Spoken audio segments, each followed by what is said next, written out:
Okay, time for another Affinity Photo tutorial. Today we're going to be creating customized glowing text.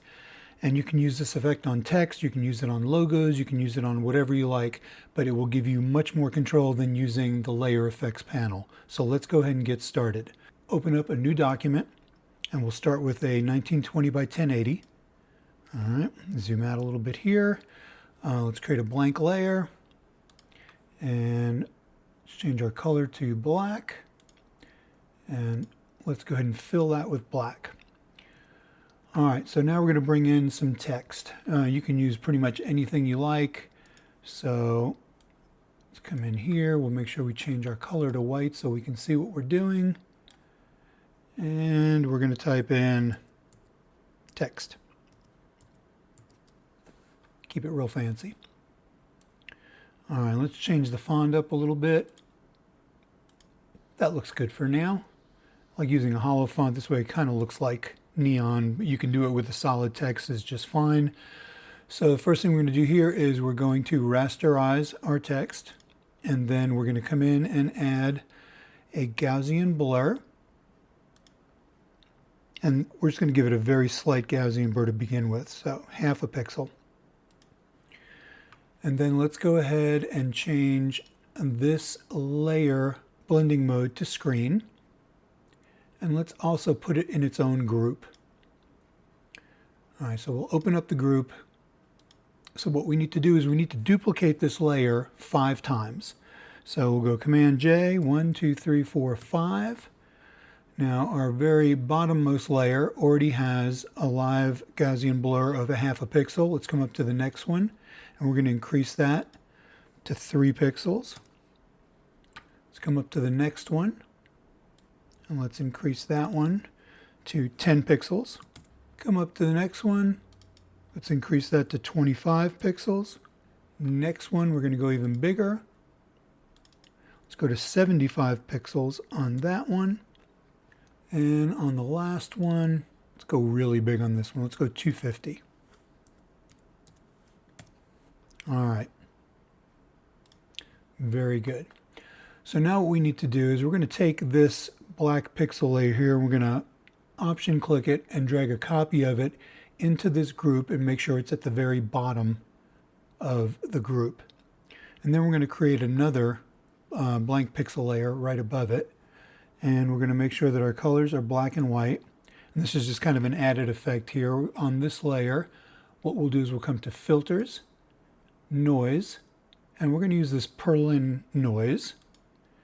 And so when we see that, you have 3 choices here. You have octaves, zoom, and persistence. And since Affinity Photo does not have a clouds filter like Photoshop, we kind of have to make our own. So you can play around with this. You can make it as defined or as noisy as you want. But for something like this, we want to have it look kind of cloudy. So we'll go with that and apply. And we're going to take this layer and embed it right into the middle of our stack here. So we're going to bring it up 3 layers and just put it between the top 3 and the bottom 3. And then let's go ahead and change this blending mode to multiply. And we'll just bring the opacity down to about 50%. Okay. So now what we can do is let's collapse our layer stack or our group. And on top of this, we're going to add in a gradient map. And this is where the effect really takes place. So we're going to come in here, gradient map.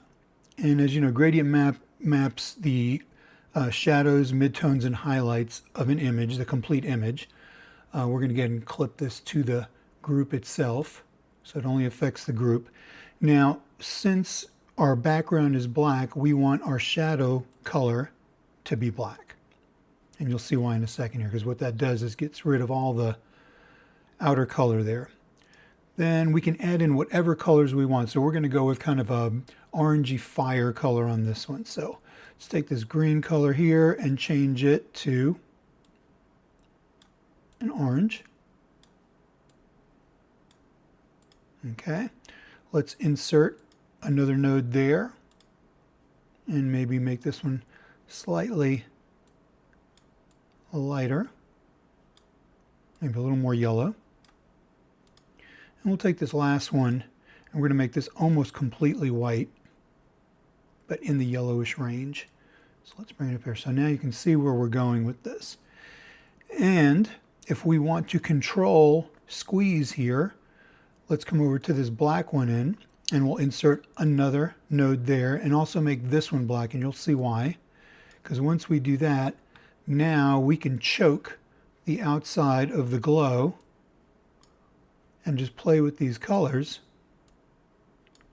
until we get it pretty much right where we want it.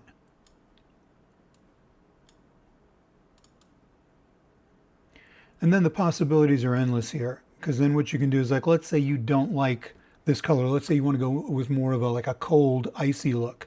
Well, all we need to do is change these colors up a little bit. Let's come over to blue. All right. Change this one to a slightly lighter blue. And this last one, again, we'll come to a really light blue and make it almost white. And by moving these around, again, we can really dial in the amount of glow that we're getting. Little or as much or as little as we want. So that's a really, really quick way of adding a glow effect to your text and then controlling the color and being able to change it at will. I hope you got something out of this. If you did, please like the video or think about subscribing to my channel. And until next time, peace. Talk to you later. Bye.